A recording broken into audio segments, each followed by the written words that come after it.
नमस्कार मेरे प्रिय साथी मित्रों। आज साथियों 21 दिसंबर है, 21 दिसंबर साथियों। आज के कुछ महत्वपूर्ण खबर देखेंगे जो प्रतियोगी छात्र छात्राओं के लिए इंपॉर्टेंट होगा साथियों। आइए साथियों पहला खबर देखते हैं। उत्तीर्ण होने के लिए 9 माह बाद भी राजकर्मी नहीं बन पाए शिक्षक।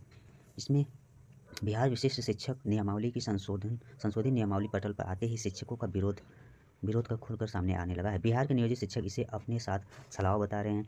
नियोजित शिक्षकों ने कहा कि मुख्यमंत्री ने पिछले साल यानी 15 अगस्त को ही नियोजित शिक्षकों को परीक्षा लेकर राजकर्मी बनाने का आश्वासन दिया था, लेकिन उनके द्वारा की गई घोषणा के 1.5 साल बाद भी शिक्षा विभाग अभी तक इन नियोजित शिक्षकों को विशिष्ट शिक्षक नहीं बना पाई है।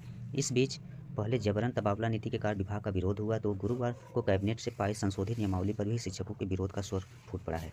पूरे प्रकरण पर प्रतिक्रिया व्यक्त करते हुए जो स्टेट उत्तीर्ण नियोजित शिक्षक संघ पोपगुट के प्रदेश अध्यक्ष यानी मार्कंडेय पाठक एवं प्रदेश प्रवक्ता जो है अश्विनी पांडे ने कहा है कि यह जो संशोधित नियमावली जारी की गई है इसके 12 पृष्ठ में से 7 पृष्ठ केवल शिक्षकों पर कार्रवाई से संबंधित है, जबकि जो अच्छे कार्य करते हैं उन शिक्षकों के प्रोत्साहन के लिए कहीं एक शब्द तक नहीं जोड़ा गया है। वहीं दूसरी ओर इसमें औपबंधित रूप से नियुक्ति करने की बात की जा रही है, तो जिन शिक्षकों को दूसरे जिला से नियुक्ति पत्र मिला है वे क्या करेंगे, इस पर कोई चर्चा नहीं किया गया है। आगे उन्होंने कहा कि पदोन्नति, सेवा निरंतरता, इंडेक्स संरक्षण का लाभ तो विभाग ने पहले से ही छीन लिया है, लेकिन अब जो भी दे रही है वह कब तक देगी उसकी कोई भी समय सीमा निर्धारित नहीं है। नियमावली में नए स्थानांतरण नीति की चर्चा की गई है, लेकिन जिन शिक्षकों से आवेदन लिया गया है उनका क्या होगा। मोटे तौर पर यह पूर्णतः हिटलर शाही को लक्षित नियमावली है, जिसमें अविलंब शिक्षकों की मांग को समाहित किया जाए, अन्यथा मुख्यमंत्री के सार्थक प्रयास के बावजूद विभागीय कारणों से राज्य के शिक्षक फिर से सड़क पर उतरने को बाध्य होंगे।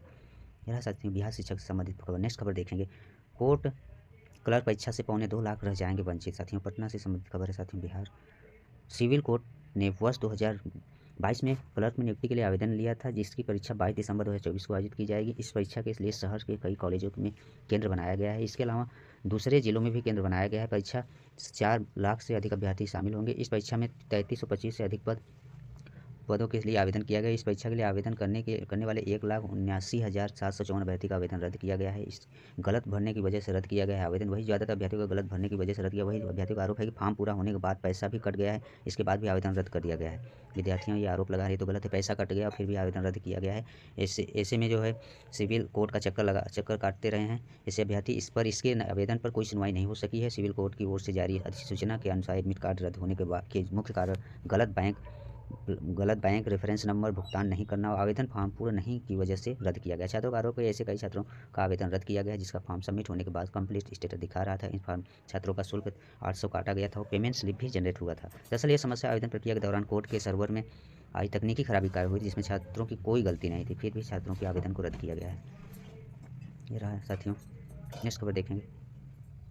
केंद्र तय होने के बाद ही घोषित होगी टीजीटी पीएचडी की परीक्षा। साथियों अभी ऑफिशियल इसका नोटिस नहीं आया है। साथियों उत्तर प्रदेश शिक्षा सेवा चयन आयोग ने असिस्टेंट प्रोफेसर भर्ती परीक्षा की तिथि स्पष्ट कर दी है, लेकिन अभी इसका इस पर साथियों जो 16 से 17 फरवरी को होगी, लेकिन आयोग ने टीजीटी पीएचडी के लिए 4163 पदों पर भर्ती के लिए परीक्षा तिथि अधिकृत रूप से घोषित नहीं की है।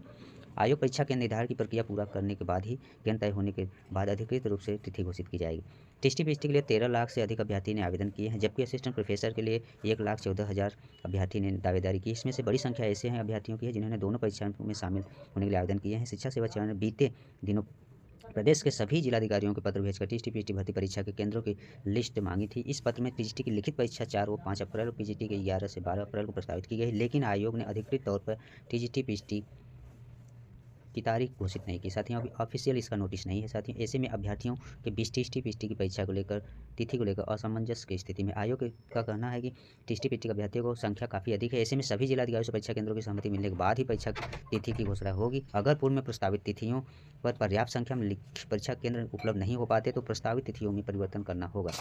वही अभ्यर्थियों का कहना है कि परीक्षा की तैयारी के लिए उन्हें कम से कम 3 माह का समय चाहिए और प्रतियोगी छात्र मोर्चा के अध्यक्ष जो है की मांग किए हैं कि असिस्टेंट प्रोफेसर भर्ती की टीजीटी पीएचडी परीक्षा की तिथि भी अधिकृत तौर पर शीघ्र घोषित की जाए ताकि अभ्यर्थियों को परीक्षा की तैयारी के लिए पर्याप्त समय मिल सके। मेरा साथियों शिक्षा सेवा चयन आयोग से संबंधित खबर। नेक्स्ट खबर देखेंगे साथियों। पेपर सेट करने वाले प्रोफेसर का पति खुद अभ्यर्थी, उसने पेपर सेट करने में की मदद।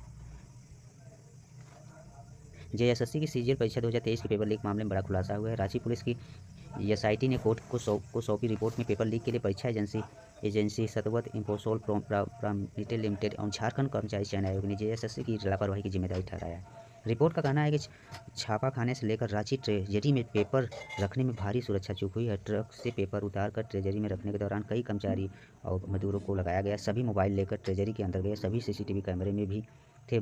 फिर भी पास उपलब्ध एसआईटी की जांच की रिपोर्ट के अनुसार पेपर लीक के पीछे कई गड़बड़ियां सामने आई। पेश है भास्कर की रिपोर्ट के अनुसार साथियों, जिसमें से सविता ने पेपर का प्रिंट दे दिया और ओरिजिनल पति के लैपटॉप में साथियों इस तरह का मामला रहा। साथियों, नागपुर के प्रोफेसर का दावा बिना सील किए तन्मय को दिया। इस तरह से रिपोर्ट में यह भी दावा किया गया है कि एसआईटी 14 फरवरी को चेन्नई के पेरुंगुंडी के राजीव नगर स्थित सतवन इन्फोसोल के प्रिंटिंग प्रेस पहुंची। परीक्षण में पाया गया कि प्रिंटिंग वाले कमरे के दरवाजे में छेद था, जहां से आसानी से पेपर बाहर फेंका जा सकता था और पेपर तैयार करने की जिम्मेदारी एजेंसी के अधिकारी मधुमती व कुलंदई येशु पर थे। इसके नेतृत्व में 20 लोगों ने पेपर की छपाई की थी। प्रिंटिंग प्रेस जाने से पहले उनका मोबाइल जमा करा लिया जाता था, लेकिन मशीन की खराबी ठीक कराने के कारीगर 3 दिन मोबाइल लेकर अंदर गया। इसकी कुछ तस्वीर भी खींची। 3 लिफाफे में जेएसएससी को 3 सेट दिए गए थे। उसमें एक सेट का चयन कर जेएसएससी ने तन्मय को दिया था। तब जेएसएससी विशेष सतर्कता नहीं बरती थी। इसी कारण साथियों ये सब कारण बताया जा रहा है जिस पेपर लीक जेएसएससी यानी झारखंड एसएससी पेपर लीक का एक मामला है। साथियों, नेक्स्ट खबर देखेंगे। एयरफोर्स अग्निवीर भर्ती का नोटिफिकेशन जारी हुआ। एयरफोर्स में शामिल होने वाले देश सेवा की चाह रखने वाले युवाओं के लिए इंडियन एयरफोर्स ने अग्निवीर भर्ती के लिए नोटिफिकेशन जारी किया। इसका आवेदन 7 जनवरी से होंगे और अंतिम तिथि 27 जनवरी है। इंडियन एयरफोर्स अग्निवीर भर्ती के लिए आवेदक अभ्यर्थी की शैक्षणिक योग्यता मान्यता प्राप्त बोर्ड से कक्षा 10वीं से न्यूनतम 50% अंकों के साथ पास होना चाहिए, जब और अंग्रेजी सब्जेक्ट में 50% अंकों से अधिक नहीं होना चाहिए। अग्निवीर वाइस सिलेक्शन टेस्ट में भाग लेने के लिए अभ्यर्थियों का संबंधित विषयों के साथ पदानुसार 10+2 12वीं वोकेशनल कोर्स है, 3 वर्षीय इंजीनियरिंग डिप्लोमा आदि हो। इसके साथ ही अभ्यर्थी न्यूनतम आय 17 वर्ष से कम और अधिकतम 21 वर्ष से ज़्यादा नहीं होना चाहिए। अर्थात अभ्यर्थी का जन्म 1 जनवरी 2005 से 1 जुलाई 2008 के बाद हुआ। आरक्षित के लिए उम्मीदवार को नियमानुसार छूट दिया जाएगा। साथियों, ये रहा साथियों इंडियन एयरफोर्स से संबंधित खबर जो अग्निवीर के लिए है। साथियों, नेक्स्ट खबर देखेंगे। पीसीएस उत्तर प्रदेश पीसीएस से संबंधित है, जिसमें प्री में चेहरा ढककर परीक्षा कक्ष में प्रवेश पर रोक लगा है। परीक्षा खत्म होने के बाद ही केंद्र से निकल सकेंगे अभ्यर्थी। पीसीएस प्रारंभिक परीक्षा 2024 में केंद्रों पर तैनात निरीक्षकों की जिम्मेदारी होगी कोई भी अभ्यर्थी चेहरा ढककर कक्षा में प्रवेश न करे और बायोमेट्रिक यानी आइरिस स्कैनिंग करने के बाद प्रत्येक अभ्यर्थी के प्रवेश पत्र पर होलोग्राम पे चस्पा दिया जाएगा। साथियों, पहली बार ऐसा हो रहा है, जिससे ये पुष्टि होगा कि अभ्यर्थी बायोमेट्रिक हो चुकी है। 22 दिसंबर को प्रस्तावित परीक्षा के लिए वैसे तो आयोग और प्रशासनिक तंत्र ने प्रश्न पत्रों की सुरक्षा और नकल पर निगरानी के लिए तमाम इंतजाम किए, लेकिन इन्हें लागू करने में कक्ष निरीक्षकों की भूमिका सबसे महत्वपूर्ण होगी। इस वजह से पहली बार 50% निरीक्षकों की तैनाती जिलाधिकारी व जिला विद्यालय निरीक्षक के माध्यम से की जाएगी और बाकी 50% संबंधित परीक्षा केंद्र से नियुक्त शिक्षकों की परीक्षा शुरू से होने से 2.5 घंटे पहले ही परीक्षा केंद्र पर पहुंचना है। सब तमाम विषय ध्यान देने की बात है। साथियों, ये रहा साथियों उत्तर प्रदेश पीसीएस से संबंधित नेक्स्ट खबर देखेंगे। राजकीय विद्यालयों को जल्द मिलेंगे 520 शिक्षक। राजकीय माध्यमिक विद्यालयों को जल्द ही 500 से अधिक शिक्षक मिल जाएंगे। लंबे समय से नियुक्ति के लिए भटक रहे लोक सेवा आयोग से चयनित सहायक अध्यापक यानी एलटी ग्रेड को प्रवक्ता संवर्ग के अभ्यर्थी की नियुक्ति और पदस्थापन की कार्रवाई माध्यमिक शिक्षा विभाग ने शुरू कर दी है। लोक सेवा आयोग से राजकीय माध्यमिक विद्यालयों के लिए चयनित सहायक अध्यापक 2018 और प्रवक्ता संवर्ग 2020 के सापेक्ष चयनित अभ्यर्थी की नियुक्ति का मामला काफ़ी समय से लंबित चल रहा था। इसके लिए अभ्यर्थी ने कई बार माध्यमिक शिक्षा निदेशालय में धरना प्रदर्शन भी किया था। हाल ही में इस मामले में आयोग और शासन ने हरी झंडी मिलने के बाद इनकी नियुक्ति की फाइल चली थी। इसी क्रम में अभ्यर्थियों की नियुक्ति और पदस्थापन की प्रक्रिया भी 23 दिसंबर से शुरू की जाएगी। इसमें लगभग 520 चयनित अभ्यर्थी के विद्यालय में तैनाती होगी। प्राथमिकता के आधार पर पहले जिन विद्यालयों में नियमित शिक्षक नहीं है, फिर जहां 1 शिक्षक है, फिर जहां 2 शिक्षक हैं, वहां पर इनकी तैनाती की जाएगी। माध्यमिक शिक्षा निदेशालय के जो है डॉक्टर धर्मेंद्र देव ने बताया कि चयनित अभ्यर्थी को मानव संपदा पोर्टल पर इसके लिए ऑनलाइन आवेदन करना होगा। ऑनलाइन आवेदन 23 से 27 दिसंबर तक होगा। आवेदन में किसी तरह की दिक्कत के लिए हेल्पलाइन नंबर दिया गया। ये रहा साथियों राजकीय विद्यालय नियुक्ति से संबंधित खबर। नेक्स्ट खबर देखेंगे। पीसीएस प्री पहली बार प्रवेश पत्र पर चस्पा होगा, ये होलोग्राम से संबंधित साथियों। ये रहा साथियों आज की मुख्य खबर। धन्यवाद।